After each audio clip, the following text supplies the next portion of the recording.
Guys, welcome to this episode. Today I'm just going to do a quick little review of this Nikon D60. This is a camera that came out in 2008 and was retailing about sort of between 5 and 750 in the UK, and they're still knocking around. So if you're looking for an entry beginner's camera, these, I have to admit, you could probably get a second-hand one now for body only online, which I've had a look, for about between 60 and £100, and they are very much an entry camera. So Nikon D60, you're not going to get a lens, so this has got a VR Nikon lens, but you can get the body for a very low price, for about I would say between 60 and £100.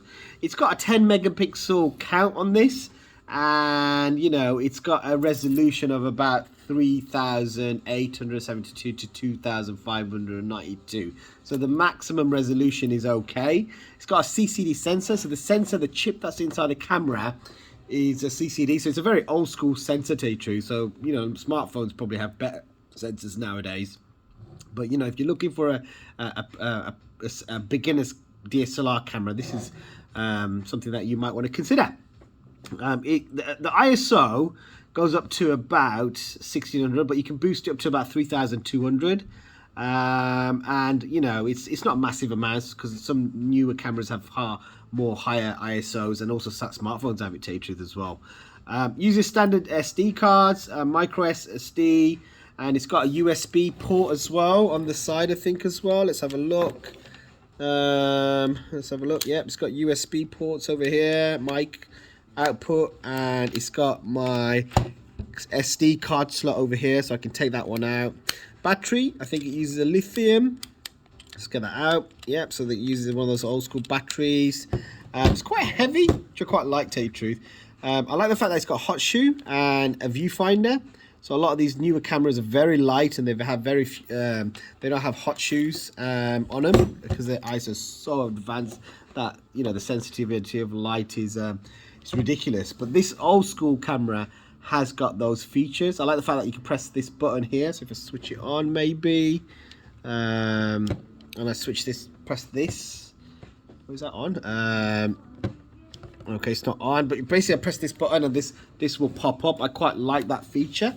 You know, when it does oh, there we go, it's on, and there we go. So if I press that button there, that pops up. I like the sound, you know, so that's quite nice as well. This is an 18 to 55 mil lens, so it's a standard kit lens. I reckon you can pick one of these up for about under 100 quid. So overall, this whole package could probably cost you I would say about 150 quid. It's okay. It's a nice little entry camera for you to use. Okay, the Nikon D300. They don't make them anymore, I don't think.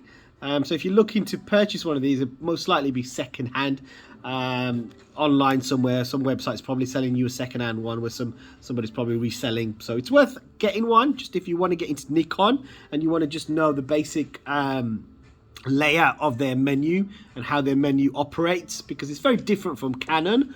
The interface is very different, the feel is very different, so it's definitely worth purchasing one if you're not sure about getting a Nikon. Maybe you're a Canon or a Sony user and you want to go down the Nikon route and you're not quite sure whether that's the right brand for you. It might be worth just getting something like this, which is on the very cheap, to tell you the truth, and just having a little play with the menu to get a feel of what the menu does, and then obviously you can make a judgment whether it's right for you.